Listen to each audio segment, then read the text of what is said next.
دو نمبری اور جال سازی کرتے ہیں تو آپ کم از کم نون لیگ والوں سے رابطہ کر لیتے ہیں, مشورہ کر لیتے ہیں. جتنی وہ زبردست طریقے سے کرتے ہیں شاید پاکستان کے اندر کوئی کرتا ہے. اور آپ اندازہ کریں کہ 45 لکھا ہوا ہے تو آگے 1 لگا دیا, پیچھے 1 لگا دیا, تو 1400 کچھ بن گیا. یہ اس قسم کا بلنڈر مارا گیا. 3 لکھا ہوا ہے تو اس کو 8 کر دیا, 5 لکھا ہوا ہے تو اس کو 0 کر دیا, 6 لکھا ہوا ہے تو اس کو 8 بنا دیا, 1 لکھا ہوا ہے تو اس کو 7 کر دیا. یہ فارم 45 کے اندر اس قسم کی دھاندلی کر کے تو یہ ان کو جتوایا گیا, پیپلز پارٹی اور نون لیگ کو. جیتے تو ہے نہیں.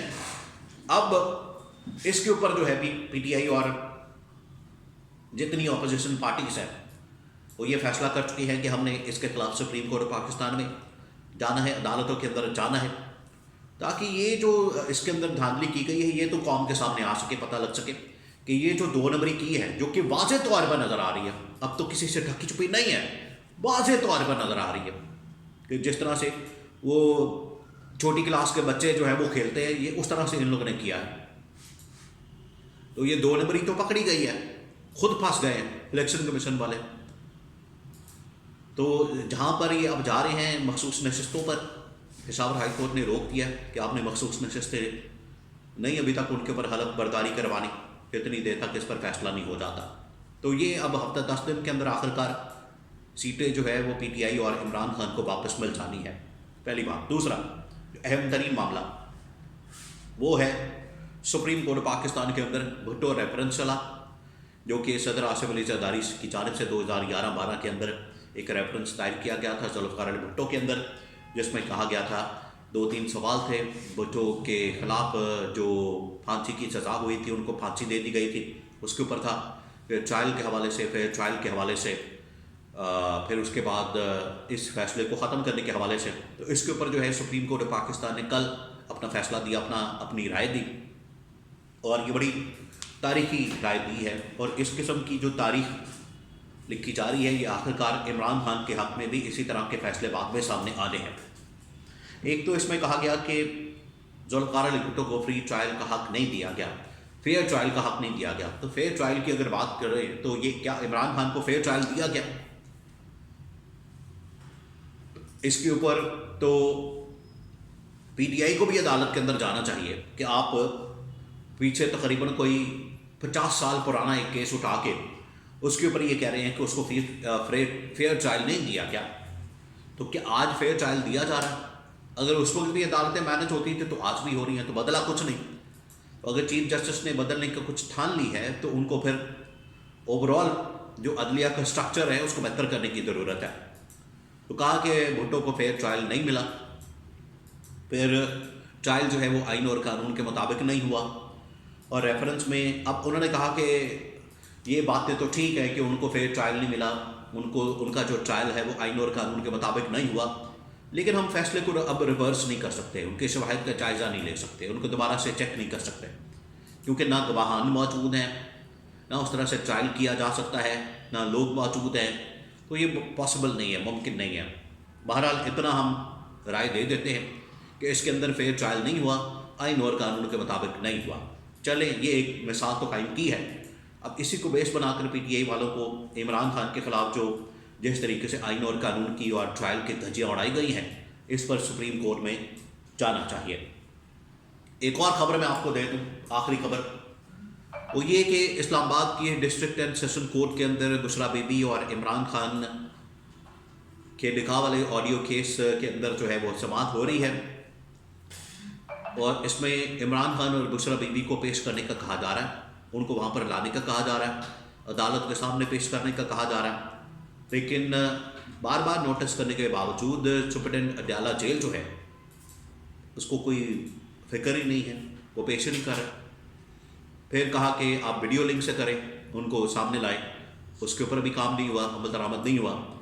تو اب جج نے کہا ہے کہ اگر یہ آپ نے اس طرح سے کرنا ہے تو کیوں نہ میں یہ ڈسٹرکٹ یہ جو اڈیالہ جیل کا سپرنٹینڈنٹ ہے اس کے خلاف توہین عدالت کی کارروائی کروں. یہ بڑا زبردست فیصلہ ہے. اس کی وجہ یہ ہے کہ آپ کو پتہ ہے کہ جس طرح سے اسلام آباد ہائی کورٹ سے ڈی سی کے خلاف توہین عدالت کا مقدمہ ہوا اور اس میں سزا ہوئی, ایس ایس پی آپریشنس کو ہوئی، ایس ایچ او کو ہوئی، لگتا ہے کہ ادھر سپرنٹینڈنٹ اڈیالہ جیل کو بھی ہونی ہے، کیونکہ وہ حکم نہیں مان رہے۔ تو جب آپ حکم نہیں مانتے تو پھر عدلیہ جو ہے وہ اپنا پھر اختیار استعمال کرتی ہے توہین عدالت کا۔ تو یہاں پر لگتا ہے اڈیالہ جیل کے سپرنٹینڈنٹ کے ساتھ بھی یہی ہونا ہے، جس طرح سے ڈی سی اسلام آباد کے ساتھ ہوا، یہاں بھی ان کے ساتھ یہی ہونا ہے۔ تو آپ فیئر ٹرائل کا حق دیں، وہاں ان کا کیس چل رہا ہے، اس کے مطابق ان کو موقع دیں پیش کرنے کا ویڈیو لنک کے ذریعے سے، ادروائز پھر یہ جو سپرنٹینڈنٹ اڈیالہ جیل ہے اس کے خلاف توہین عدالت کی کارروائی شروع ہو سکتی ہے۔